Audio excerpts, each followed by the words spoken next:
Fala galera, beleza? Como é que estão todos? Espero que todos estejam muito bem.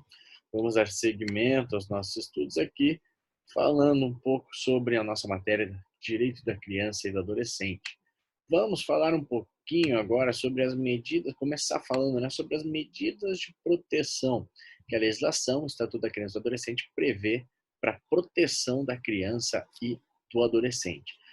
Antes da gente ver quais são essas medidas que o ECA estabelece, que o ECA propõe, a gente precisa entender que essas medidas são algumas formas que existem para proteger qualquer espécie de violação dos direitos da criança e do adolescente, sejam elas causadas por comissão, por uma ação, ou sejam elas causadas por uma omissão do genitor, dos genitores das crianças, dos responsáveis legais pelas crianças e até mesmo do Estado, tá?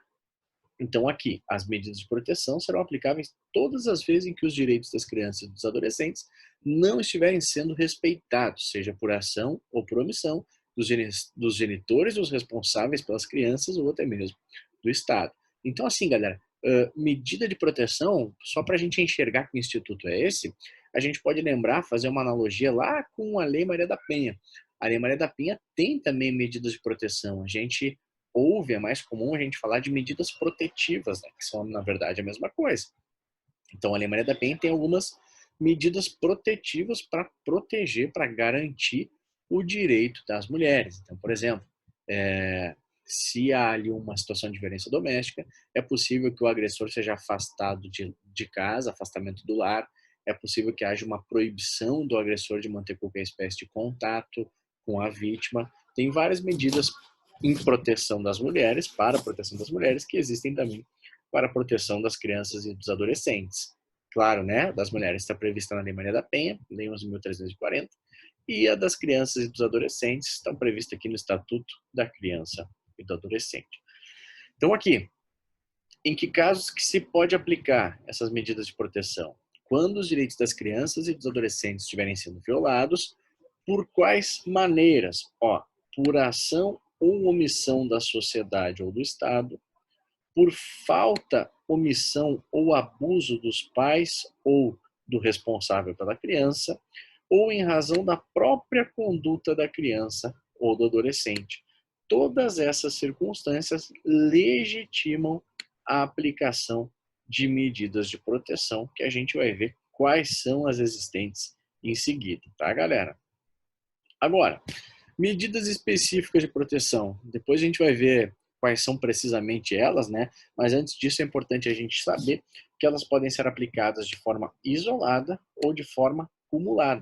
Então posso aplicar uma só medida de proteção ou posso aplicar várias medidas de proteção. Tudo isso vai depender do quê? Das circunstâncias do caso concreto, né? De quais violações que foram cometidas, a intensidade dessas violações. O juiz vai examinar e vai verificar quantas medidas são necessárias para conseguir salvaguardar, ou melhor, para tentar, né, salvaguardar o direito das crianças e dos adolescentes no caso concreto. Justamente por isso, então, se deve levar em consideração, né, as necessidades pedagógicas, além daquelas necessidades de proteção específica, é preciso que o juiz avalie também as necessidades pedagógicas aos envolvidos naquela situação que culminou com a violação, né, dos direitos da criança e do adolescente, e sempre priorizando o fortalecimento dos vínculos, dos laços familiares e dos laços comunitários. Por quê?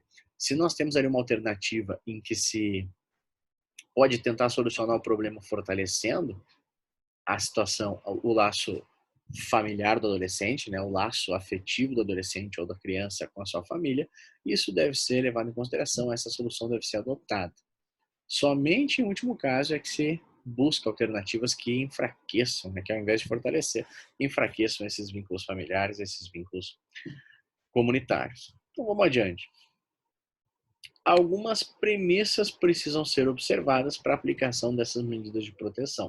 Então, olha só, a gente tem as medidas de proteção, mas o ECA estabelece várias diretrizes, digamos assim, vários princípios que devem ser observados quando da aplicação das medidas de proteção, porque a gente sabe, sempre é complicado, né? A gente pega, primeiro, para que haja aplicação de uma medida de proteção, uma medida protetiva, nós já vamos estar diante de um contexto ali desafortunado, diante de um contexto problemático. Então, a gente precisa, quando for realizar qualquer espécie de intervenção, ter muito cuidado, muita cautela e levar em consideração uma série de objetivos, de diretrizes, de princípios e de premissas que façam com que a intervenção seja a mais adequada possível, cause o menor dano possível, sempre levando em consideração as circunstâncias, né, que o ECA carrega consigo na sua espinha dorsal, que é o fato de nós precisarmos proteger, ter atenção ali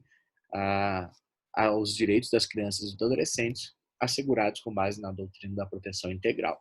Mas vamos ver direitinho assim, ó, especificamente o que o ECA manda a gente observar quando a gente vai estabelecer alguma espécie de medida protetiva. Então, primeiro ponto, as crianças e os adolescentes são evidentemente considerados como sendo sujeitos de direitos. A gente não trata mais as crianças e os adolescentes como objetos. O Estatuto da Criança e do Adolescente e a Constituição Federal, assim como diversas outras leis do nosso ordenamento jurídico, asseguram às crianças e aos adolescentes uma série de direitos. Então, eles precisam ser respeitados e considerados como sendo sujeitos de direitos. Não pode o juiz fazer uma intervenção, por exemplo, para resolver um problema, não levando em consideração direitos de crianças e adolescentes. Uma medida, sei lá, de uma internação desarrazoada, ou uma medida que vise tão somente a resolver o problema sem se preocupar com os interesses do menor, isso não pode ser feito de acordo com o que determina a nossa legislação, tá? Proteção integral e prioritária. A interpretação e aplicação de toda e qualquer norma contida no Estatuto da Criança e do Adolescente deve ser voltada à proteção integral e prioritária dos direitos das crianças e dos adolescentes. Então, evidentemente, né, de acordo com aquilo que a gente vem estudando, indo ao encontro de tudo que a gente vem estudando, evidentemente o que deve ser pesado, o que deve ter mais peso nessa decisão, é justamente a necessidade de se assegurar o direito da criança e do adolescente. Então vamos lá, a gente tem um conflito que pode ser resolvido da forma mais fácil, como por exemplo, por, sei lá, retirar a criança do seu local de convívio, mas isso vai gerar a ela um problema, não vai atender aos interesses da criança, do adolescente. Então essa não deve ser a medida adotada. A medida adotada deve levar em consideração de forma integral e prioritariamente os interesses da criança e dos adolescentes. Isso está expressamente consagrado no Estatuto da Criança e do Adolescente. Depois a gente vai dar uma olhadinha, vai ver onde é que estão esses pontos na legislação, mas é importante que a gente saiba deles, que a gente os conheça desde logo. Depois, a lei menciona ainda a responsabilidade primária e solidária do poder público. Em que sentido? No sentido de que a plena efetivação dos direitos assegurados às crianças e aos adolescentes pela Constituição Federal e pelo Estatuto da Criança e do Adolescente, salvo nos casos pela lei ressalvados, é de responsabilidade primária, escapou minha caneta aqui, primária e solidária das três esferas de governo, sem prejuízo da municipalização, do atendimento e da possibilidade de execução de programas por entidades não governamentais. Então, assim, responsabilidade primária do poder público e solidária das três esferas de governo. A gente sabe, né, que no ECA vige ali tem um movimento de municipalização, outorgando aos municípios cada vez mais competência, cada vez mais relevância no que diz respeito à salvaguarda dos direitos das crianças e dos adolescentes, mas não é só do município, tá? É claro que o município pode fazer a linha de frente, digamos assim, mas a responsabilidade, de acordo com a própria lei, é solidária das três esferas de governo e a responsabilidade de atenção deve ser primária, deve ser um foco nas políticas públicas, né? A atenção e a preocupação com os direitos das crianças e dos adolescentes. Vamos adiante. Deve ser considerado também o interesse superior da criança e do adolescente na esteira da proteção integral, né? A intervenção deve atender quais interesses, gente? A aplicação da medida de proteção deve atender quais interesses? Os interesses da criança e do adolescente que estão envolvidos naquelas circunstâncias, que estão afetados por aquele contexto.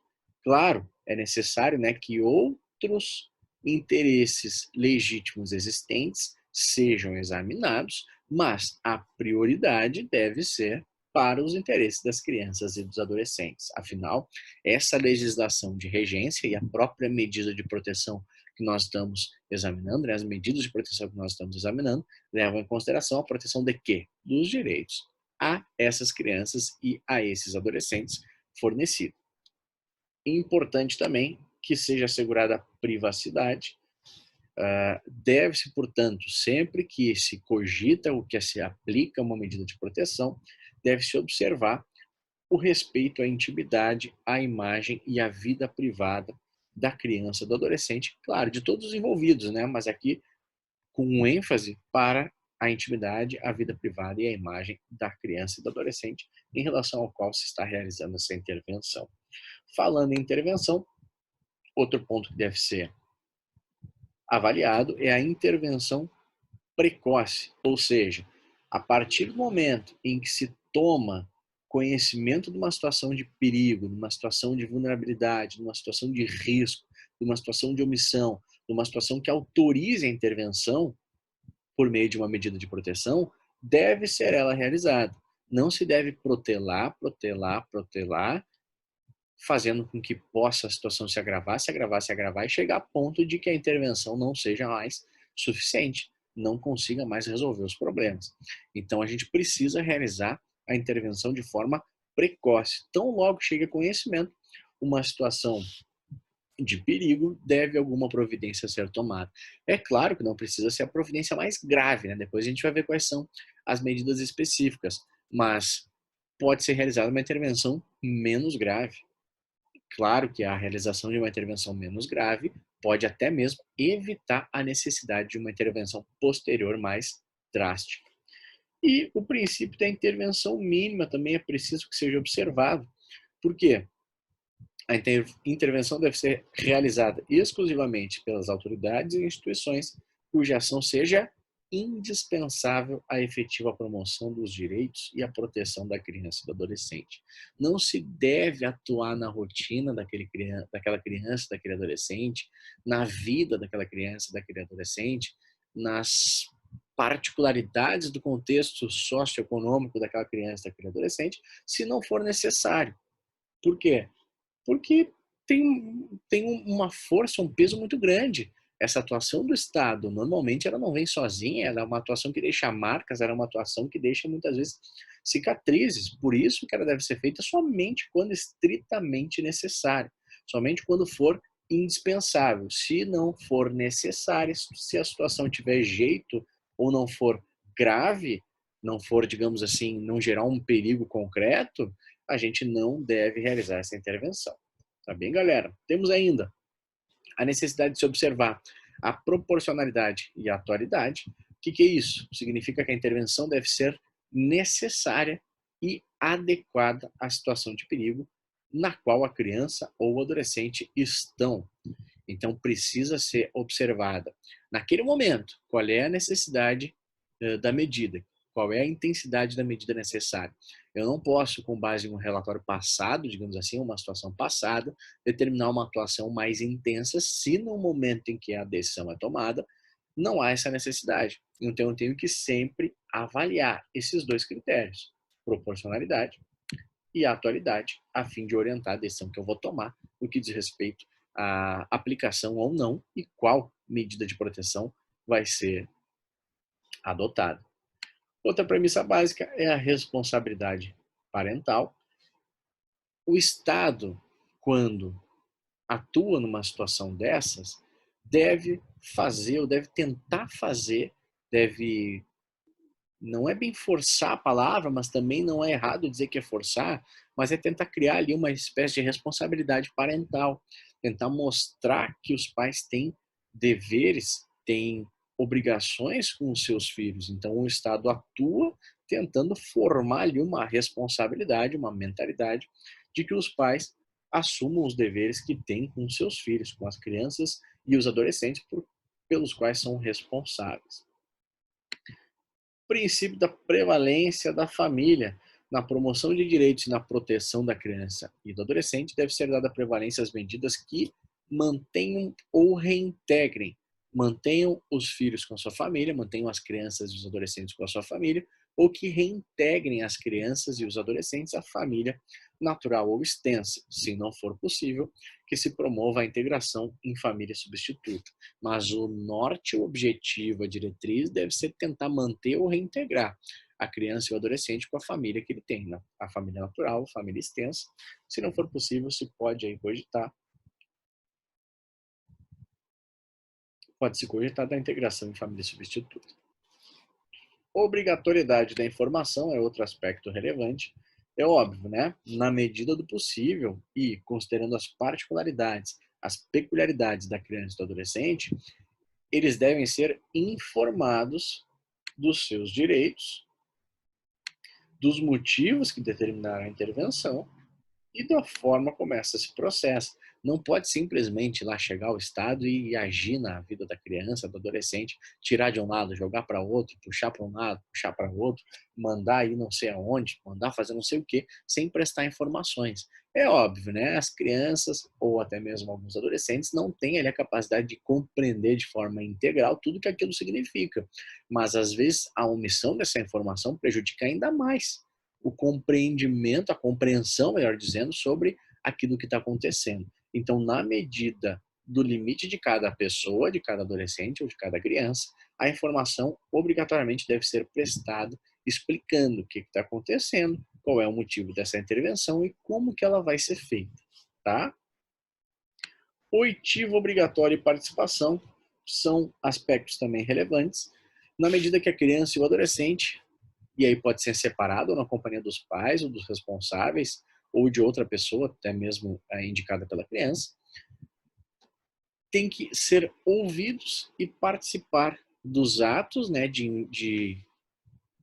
nos atos, digamos assim, de decisão, de tomada de decisão, e na definição da medida de promoção dos direitos e de proteção, sendo a opinião devidamente considerada pela autoridade judiciária competente. Então, a criança e o adolescente devem ter o direito de se manifestar sozinha ou acompanhada sobre aquilo que está sendo feito com ela ou com a família, enfim, com aquele contexto. Sintetizando, galera, as premissas que a gente tem ali no ECA sobre a aplicação das medidas de proteção. As crianças e adolescentes são considerados sujeitos de direitos, isso não pode ser ignorado. Há uma proteção integral e prioritária aos direitos da criança e do adolescente.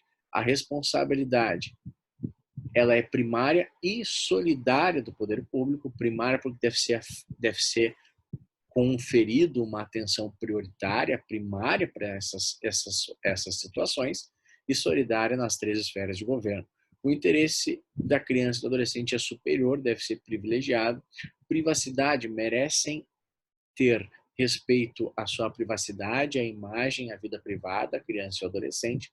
A intervenção deve ser precoce, ou seja, tomada de forma imediata, de forma o mais rápido possível, a partir do momento em que surge uma situação de perigo.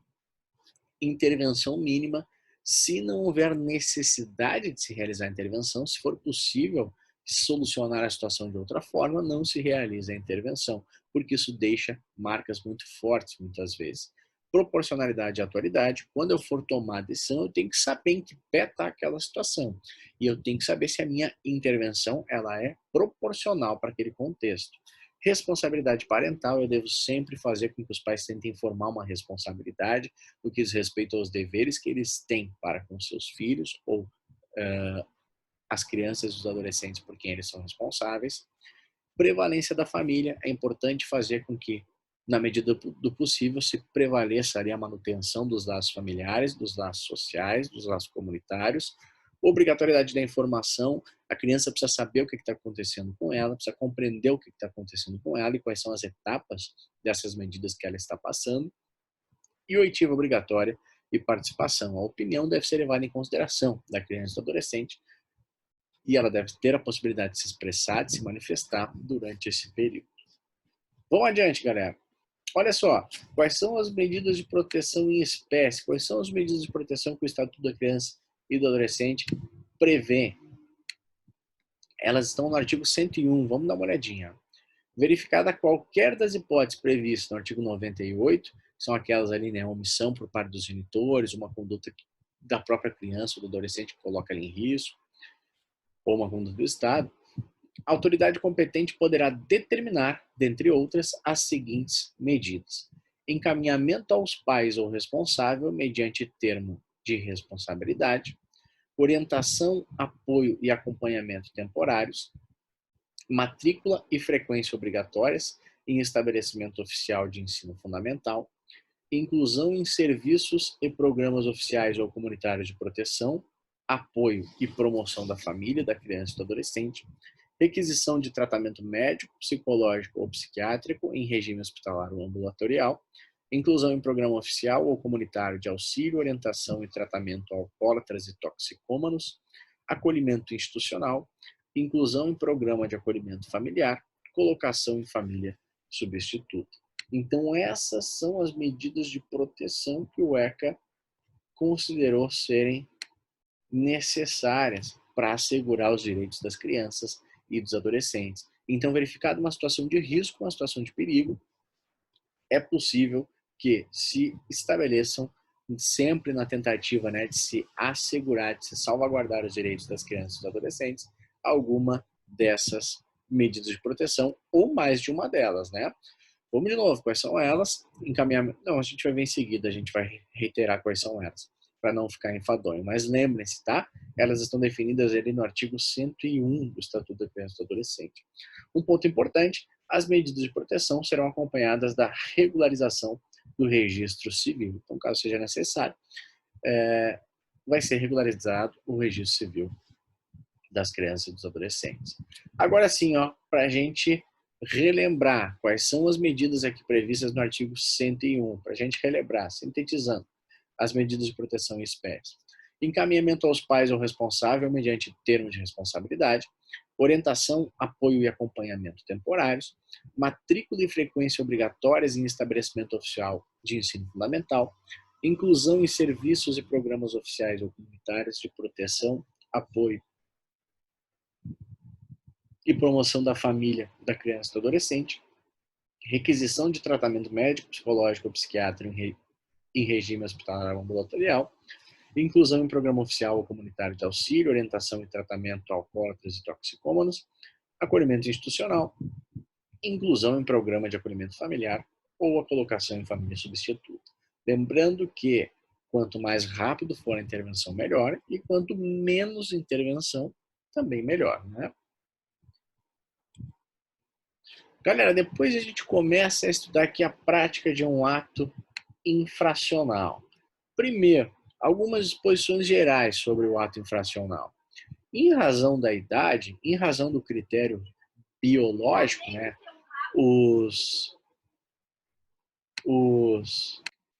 as crianças e os adolescentes são considerados inimputáveis para fins de direito penal. Como assim inimputáveis? O direito penal, o direito infracional, o direito da criança e do adolescente entende que eles não têm culpabilidade. Lembram lá, quem já estudou direito penal, quando se fala da teoria geral do delito, nós falamos sobre o fato típico, um fato ilícito e um fato culpável. Então aqui, quando a gente entra na culpabilidade, a culpabilidade ela é dividida em 3 pilares, que é a imputabilidade, a potencial consciência da ilicitude e a exigibilidade de conduta diversa. No primeiro pilar aqui, da culpabilidade, nós temos a imputabilidade. O nosso sistema jurídico considera que as crianças e os adolescentes, ou seja, todos aqueles menores de 18 anos, não têm imputabilidade, portanto, eles são inimputáveis. Portanto, para fins de direito penal, não se pode atribuir a eles uma conduta culpável. Então, quando uma criança ou um adolescente pratica um fato típico e ilícito, não se aplica a eles o Código Penal e o direito e o Código de Processo Penal, justamente por conta do fato de não haver culpabilidade. Então, como que significa que a criança e o adolescente podem matar, podem roubar, podem fazer o que quiserem, que não vai ter nenhuma repercussão jurídica? Claro que não. Quando uma criança ou um adolescente comete alguma conduta típica, alguma conduta ilícita, se aplicam as normas do Estatuto da Criança e do Adolescente. Então, eles não cometem um crime, porque falta culpabilidade, eles cometem atos infracionais. E o procedimento referente aos atos infracionais é regulamentado pelo Estatuto da Criança e do Adolescente. Então, eles vão ser julgados por uma vara criminal, pela vara do Tribunal do Júri, se for um crime doloso contra a vida? Não. Existe um órgão específico para apuração dos atos típicos, dos fatos típicos e ilícitos praticados por crianças, eventualmente, é, eventualmente por crianças, né, ou por adolescentes, que é a vara da infância e da juventude. Então, os processos de atos infracionais não vão ser processados pela vara criminal, mas sim pela vara da infância e da juventude. Olha só, além desse aspecto que a gente estava conversando, da ausência de culpabilidade, tanto para criança quanto para adolescente, a gente pode dar um passo adiante e verificar a distinção entre o cometimento de um ato infracional por uma criança. Pode uma criança cometer um ato infracional? Pode. Pode uma criança cometer um ato típico, um ato ilícito. Mas a repercussão de uma criança cometer um ato infracional vai ser diferente da repercussão de um adolescente cometer um ato infracional. Então, olha só, considerando a natureza peculiar das crianças, caso elas pratiquem um ato infracional, a elas não serão aplicadas medidas socioeducativas, que a gente vai ver mais para frente quais são, mas tão somente medidas de proteção, que nós já vimos, as medidas de proteção, ó. Então, caso uma criança cometa um ato infracional, podem ser aplicadas medidas de proteção, mas não medidas socioeducativas. Já caso um adolescente cometa ato infracional, podem ser aplicadas medidas de proteção também, mas podem ser aplicadas medidas socioeducativas, tá? Então aqui, mesmo aos adolescentes, embora sejam responsabilizados pelos atos infracionais praticados, será observado um processo diferenciado, denominado de ação socioeducativa de titularidade do Ministério Público. Nesse procedimento, haverá apuração de autoria e materialidade dos fatos praticados e, caso sejam confirmados, haverá aplicação de uma medida socioeducativa. Embora os adolescentes seja passivo à aplicação de medidas socioeducativas, nada impede que a eles sejam aplicadas também medidas de proteção. Essas medidas podem ser aplicadas isoladamente ou em conjunto. Como assim? Por exemplo, duas medidas de proteção. É possível ainda que se aplique uma medida socioeducativa acumulada com uma medida de proteção. Não há vedação para isso. O que vai orientar? O que vai definir? Como é que o juiz vai saber o que vai ser aplicado? Tudo vai depender das circunstâncias do caso concreto. Então, o juiz vai avaliar circunstâncias pessoais daquele adolescente, vai avaliar circunstâncias específicas daquele fato, vai avaliar o contexto social e aí ele vai dar a decisão dele aplicando ali uma medida socioeducativa e uma medida de proteção ou só socioeducativa. Enfim, o juiz vai definir sempre de acordo com o caso concreto. Para a gente relembrar, crianças praticam atos infracionais, mas somente podem ter aplicadas medidas de proteção. Adolescentes também praticam atos infracionais, mas podem ter aplicadas medidas socioeducativas e medidas de proteção. O que é o ato infracional? Ato infracional é a conduta prevista como crime ou contravenção penal quando praticada por criança ou adolescente. Vamos dar uma olhadinha nesses artigos aqui, ó. Artigo 103, 104 e 105, que falam especificamente sobre o ato infracional. Considera-se ato infracional a conduta descrita como crime ou contravenção penal, então aqui é a definição do que é ato infracional. São penalmente inimputáveis os menores de 18 anos, sujeitos às medidas previstas nessa lei, responsabilidade penal, então inimputabilidade, ausência de culpabilidade. Parágrafo único. Para os efeitos dessa lei, deve ser considerada a idade do adolescente quando a data do fato. Então, se um sujeito com 17 anos comete um fato típico ilícito, rouba uma pessoa, vende drogas, mata uma pessoa, estupra uma pessoa, Mas somente se descobre essa infração quando o sujeito já tem 18, 19 anos, ele pode ser responsabilizado por uma vara criminal, porque afinal ele já tem 18 ou 19? Não.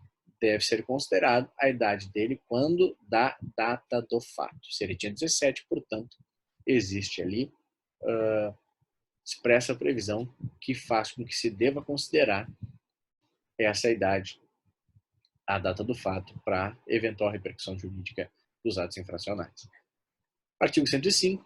Ao ato infracional praticado por criança, corresponderão as medidas previstas no artigo 101, que são as medidas protetivas, as medidas de proteção. Se for um ato infracional praticado por criança, pode ser aplicado medida de proteção. Olha só, as crianças e adolescentes têm direitos individuais e garantias processuais. Esses direitos e garantias estão expressos ali nos artigos 106 até 111 do ECA. Direitos individuais e garantias processuais para os adolescentes que estejam sendo responsabilizados, processados, enfim, pela prática de atos infracionais. Os direitos individuais estão nos artigos 106 a 109 e as garantias processuais nos artigos 110 e 111, que depois a gente vai dar uma espiadinha. Quais são os direitos individuais previstos pela legislação? A privação de liberdade é excepcional. Então, a restrição da liberdade de um adolescente é uma medida excepcional, de modo que ela somente pode ocorrer no caso de flagrante de um ato infracional ou por uma decisão escrita e fundamentada de um juiz, da autoridade judiciária. Além disso, ao ser apreendido, o adolescente ele não é preso, ele é apreendido, só o adulto que pode ser preso. O adolescente, ao ser apreendido, deverá ser identificado e informado quanto aos seus direitos. Se o adolescente não for liberado pela autoridade, deve-se comunicar imediatamente à autoridade judiciária e à família do adolescente ou uma pessoa indicada por ele. A internação provisória, que é o que a gente tem como mais próximo, digamos assim, de uma prisão preventiva, uma prisão provisória, uma prisão cautelar, somente pode ser decretada por decisão judicial fundamentada e terá duração, de 45 dias. Não pode ultrapassar esses 45 dias. Embora nós tenhamos aí alguma jurisprudência relativizando um pouco esse prazo, tá? A lei, o ECA, ele é expresso em afirmar que a internação provisória, ou seja, que é aquela internação antes de se julgar o ato infracional, é uma espécie de prisão provisória, fazendo uma analogia para o direito penal, seria uma prisão provisória, uma prisão preventiva, ela não deve ultrapassar o prazo de 45 dias. E as garantias processuais? Segundo as garantias processuais asseguradas no ECA, a privação da liberdade deve observar o devido processo legal, especialmente as seguintes circunstâncias: o pleno e formal conhecimento da atribuição de ato infracional mediante citação. Então, deve ocorrer a citação para que o sujeito saiba que está respondendo a um processo, para que o sujeito saiba que contra ele pesa ali uma acusação por ato infracional. A igualdade na relação processual, podendo confrontar-se com vítimas e testemunhas e produzir todas as provas necessárias à sua defesa, a defesa técnica por advogado, a assistência judiciária gratuita e integral aos necessitados na forma da lei, o direito de ser ouvido pessoalmente pela autoridade competente, o direito de solicitar a presença de seus pais ou responsável em qualquer fase do procedimento. A lei outorga essas garantias aos sujeitos que estejam sendo processados pela prática de ato infracional. Depois, nós começamos a falar sobre as medidas socioeducativas, que são, no caso de procedência no processo de ato infracional, pode ser aplicada uma medida socioeducativa. É o que se assemelha à pena para um adulto. Então, se um adulto é condenado num crime, por a prática de um crime, ele vai receber uma pena. O adolescente recebe uma medida socioeducativa. Pode receber também uma medida de proteção, que a gente viu, mas, em regra, são aplicadas medidas socioeducativas. As medidas socioeducativas estão previstas lá no artigo 112, ó.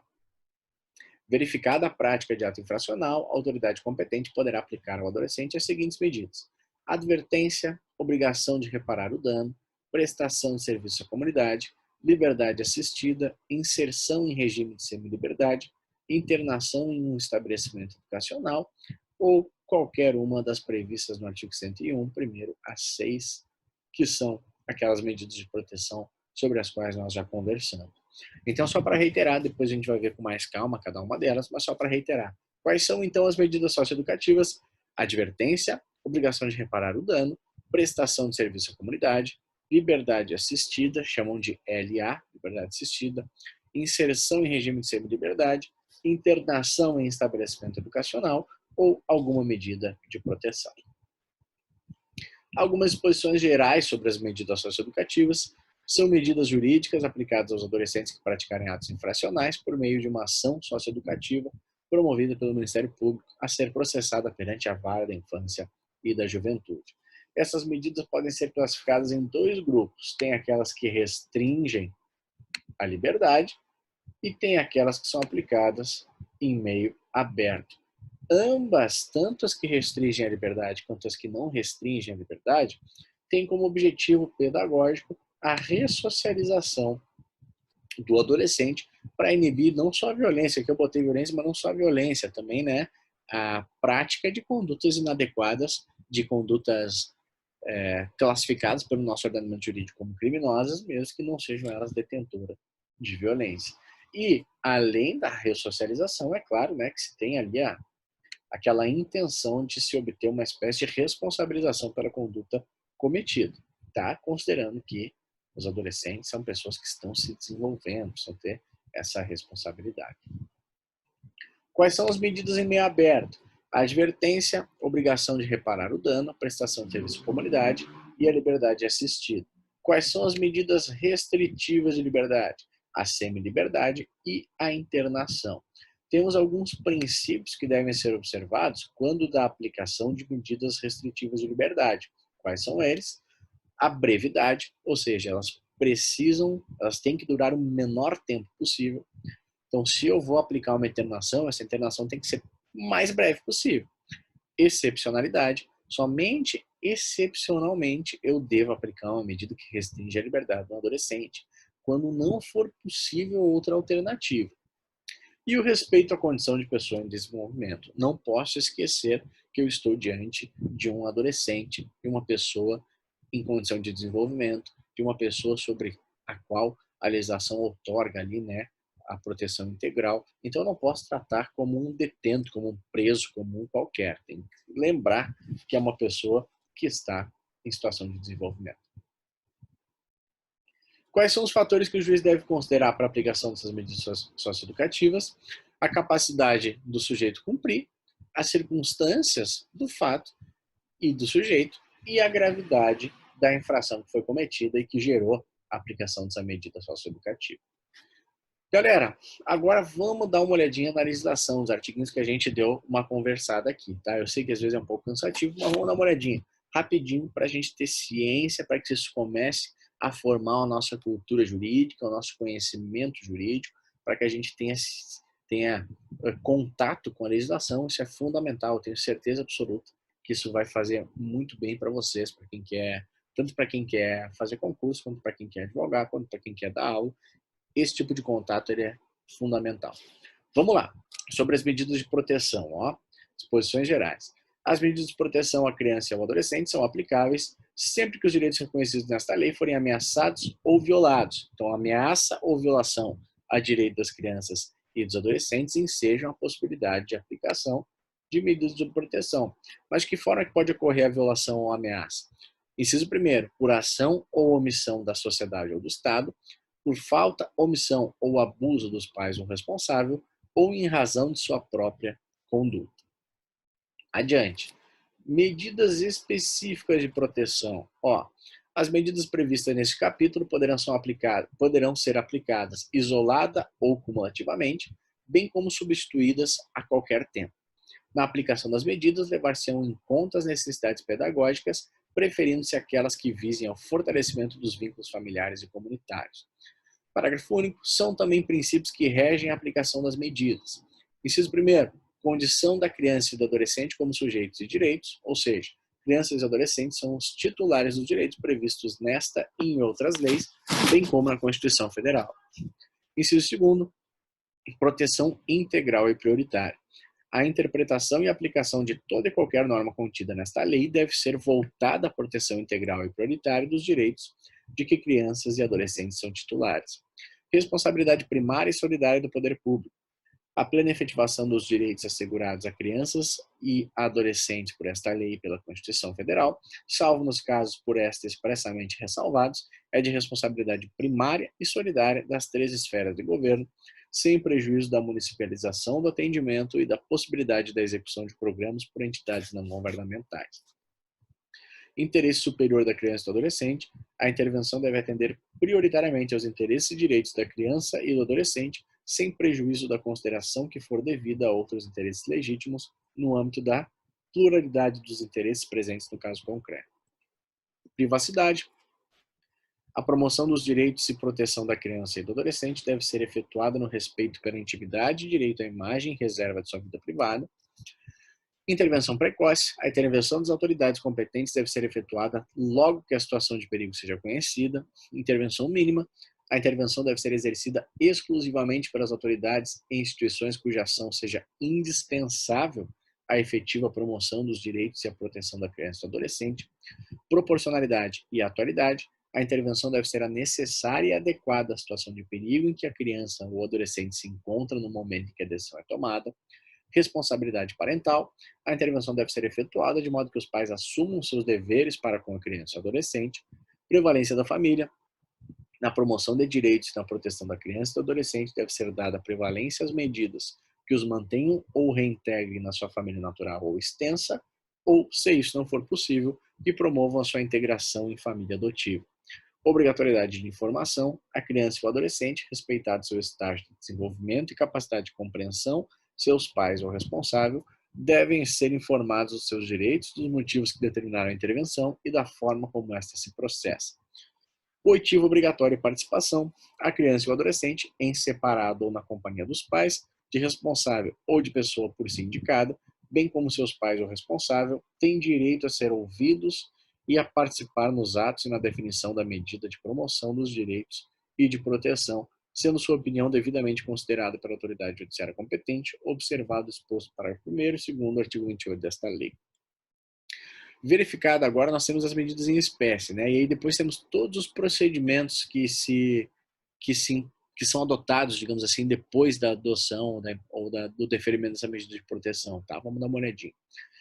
Verificado qualquer das hipóteses previstas no artigo 98, a autoridade competente poderá determinar, dentre outras, as seguintes medidas: encaminhamento aos pais ou responsável, mediante termo de responsabilidade, orientação, apoio e acompanhamento temporários, matrícula e frequência obrigatórias em estabelecimento oficial de ensino fundamental, inclusão em serviços e programas oficiais ou comunitários de proteção, apoio e promoção da família, da criança e do adolescente, requisição de tratamento médico, psicológico ou psiquiátrico em regime hospitalar ou ambulatorial, inclusão em programa oficial ou comunitário de auxílio, orientação e tratamento a alcoólatras e toxicômanos, acolhimento institucional, inclusão em programa de acolhimento familiar, colocação em família substituta. Agora o parágrafo 1º, ó.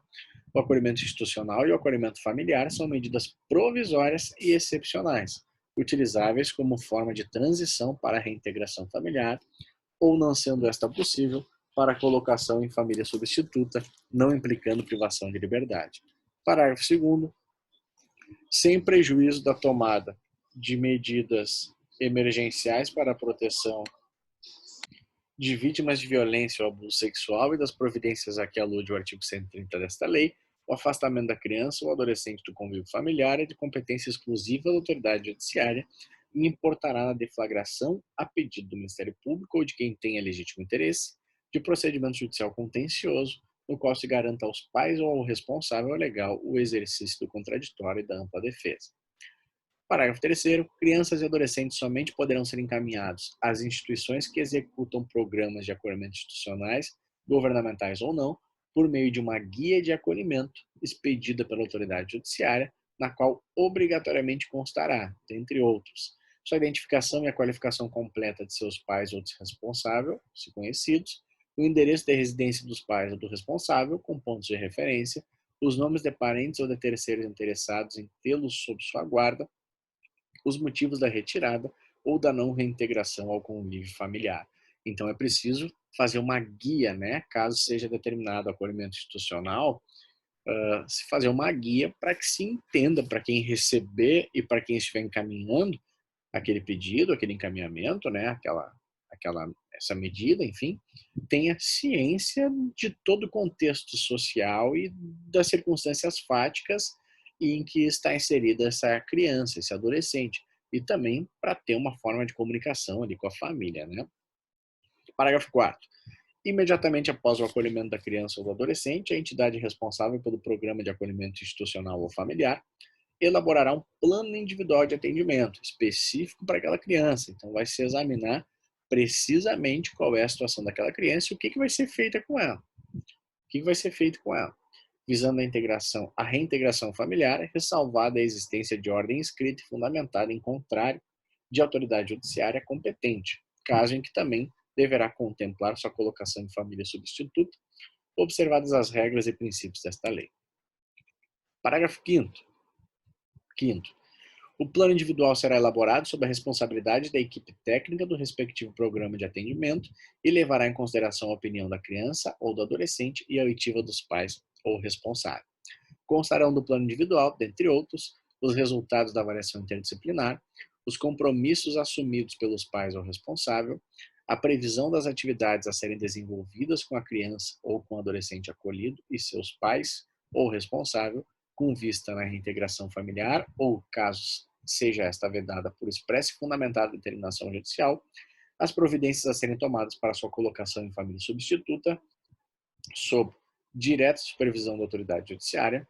O acolhimento familiar ou institucional ocorrerá no local mais próximo à residência dos pais ou do responsável e, como parte do processo de reintegração familiar, sempre que identificada a necessidade, a família de origem será incluída em programas oficiais de orientação, de apoio e de promoção social, sendo facilitado e estimulado o contato com a criança ou com o adolescente acolhido. Verificada a possibilidade de reintegração familiar, o responsável pelo programa de acolhimento familiar ou institucional fará imediata comunicação à autoridade judiciária, que dará vista ao Ministério Público pelo prazo de 5 dias, decidindo em igual prazo.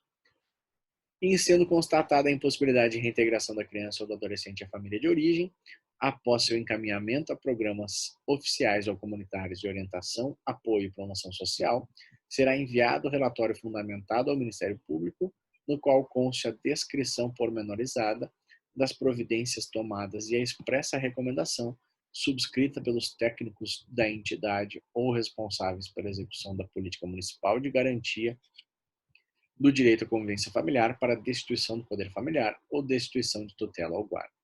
Recebido o relatório, o Ministério Público terá o prazo de 15 dias para ingresso com a ação de destituição do poder familiar, salvo se entender necessária a realização de estudos complementares ou de outras providências indispensáveis ao ajuizamento da demanda.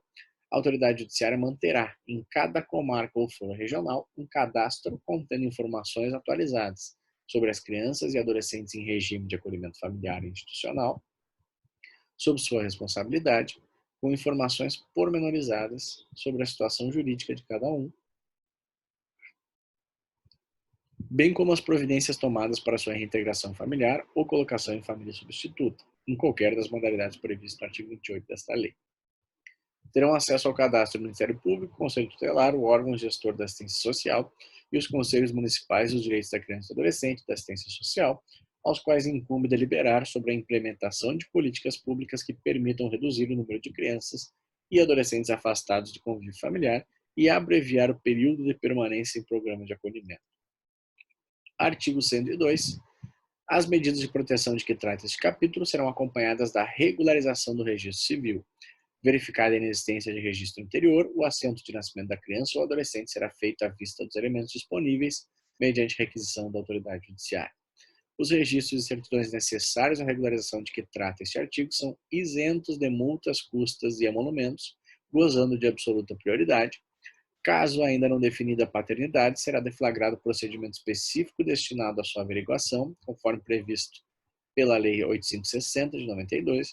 Nas hipóteses previstas no parágrafo 3º deste artigo, é dispensável o ajuizamento de ação de investigação de paternidade pelo Ministério Público se, após o não comparecimento ou a recusa do suposto pai em assumir a paternidade a ele atribuída, a criança for encaminhada para adoção, os registros e certidões necessários à inclusão a qualquer tempo do nome do pai no assento de nascimento são isentos de multas, custas e emolumentos, gozando de absoluta prioridade, são gratuitas a qualquer tempo a averbação requerida do reconhecimento de paternidade no assento de nascimento e a certidão correspondente.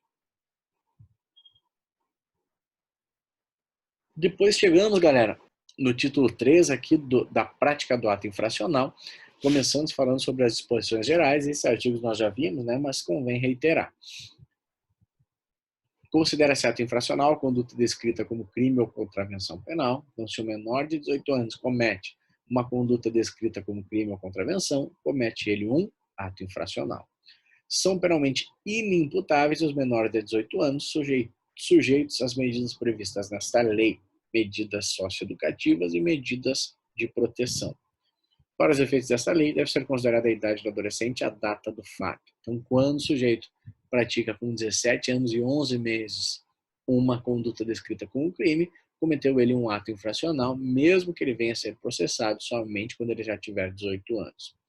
Ao ato infracional praticado por criança, corresponderão as medidas previstas no artigo 101, são as medidas de proteção. Sobre os direitos individuais agora, vinculados aos atos infracionais.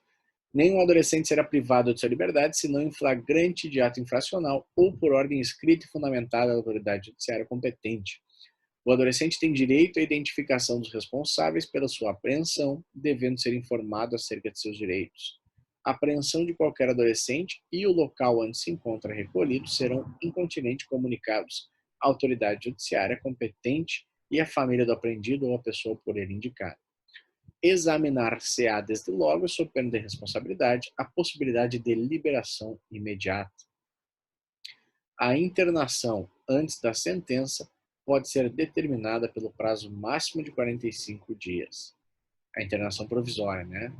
Então, antes de o juiz sentenciar o processo de ato infracional e, eventualmente, determinar a internação, ele pode determinar a internação provisória, antes de resolver o processo. Só que aí ele tem o prazo máximo de 45 dias. A decisão deverá ser fundamentada e basear-se em indícios suficientes de autoria e materialidade, demonstrada a necessidade imperiosa da medida. Então, o juiz, se vai condenar um adolescente, tem que fundamentar a sua decisão. Isso vai absolver também, tem sempre que fundamentar a sua decisão. Mas se ele vai condenar, tem que fundamentar a sua decisão e explicar onde que estão os indícios suficientes de autoria e de materialidade. E caso ele vá decretar a internação, que é a medida mais grave, a medida socioeducativa mais grave, ele deve demonstrar por que ela é imperiosa, por que a internação é necessária nesse caso. Artigo 109. O adolescente civilmente identificado não será submetido à identificação compulsória pelos órgãos policiais, de proteção e judiciais, salvo para efeito de confrontação, havendo dúvida fundada. E as garantias processuais previstas nos artigos 110 e 111 dizem o seguinte, nenhum adolescente será privado de sua liberdade sem o devido processo legal. Então, no processo de ato infracional, a lei é expressa em afirmar que precisa ser observado o devido processo legal. E são assegurados ao adolescente, entre outras, as seguintes garantias: pleno e formal conhecimento da atribuição de ato infracional, mediante citação ou meio equivalente, igualdade na relação processual, podendo confrontar-se com vítimas e testemunhas e produzir todas as provas necessárias de sua defesa, defesa técnica por advogado, assistência judiciária gratuita e integral aos necessitados, na forma da lei, direito de ser ouvido pessoalmente pela autoridade competente, direito de solicitar a presença de seus pais ou responsável em qualquer fase do procedimento. Depois nós temos algumas alguns artiguinhos aqui que a gente vai começar a ver sobre as medidas socioeducativas, especificamente as disposições gerais. O artigo 112 estabelece quais são elas, né? Verificada a prática de ato infracional, a autoridade competente poderá aplicar ao adolescente as seguintes medidas: advertência, obrigação de reparar o dano, prestação de serviço à comunidade, liberdade assistida, inserção em regime de semi-liberdade, internação em estabelecimento educacional ou qualquer uma das previstas no artigo 101, 1 a 6. São as medidas de proteção. Parágrafo 1º. A medida aplicada ao adolescente levará em conta a sua capacidade de cumpri-la, as circunstâncias e a gravidade da infração. Parágrafo 2º. Em hipótese alguma e sob pretexto algum será admitida a prestação de trabalho forçado. Parágrafo 3º. Os adolescentes portadores de doença ou deficiência mental receberão tratamento individual e especializado em local adequado às suas condições. Artigo 113. Aplica este capítulo disposto nos artigos 99 e 100. E o artigo 114. A imposição das medidas previstas nos incisos 2 a 6 do artigo 122 pressupõe a existência de provas suficientes da autoria e da materialidade da infração, ressalvada a hipótese de remissão nos termos do artigo 127. Remissão a gente vai ver mais para frente. A remissão é uma espécie de suspensão condicional do processo, mais especificamente para os casos de ato infracional. Depois a gente vê com calma. E o parágrafo único: a advertência poderá ser aplicada sempre que houver prova da materialidade e indícios suficientes de autoria. Beleza, galera? Acho que era isso. Por enquanto era isso. Ficamos por aqui. Depois a gente segue no estudo do nosso conteúdo, da nossa disciplina.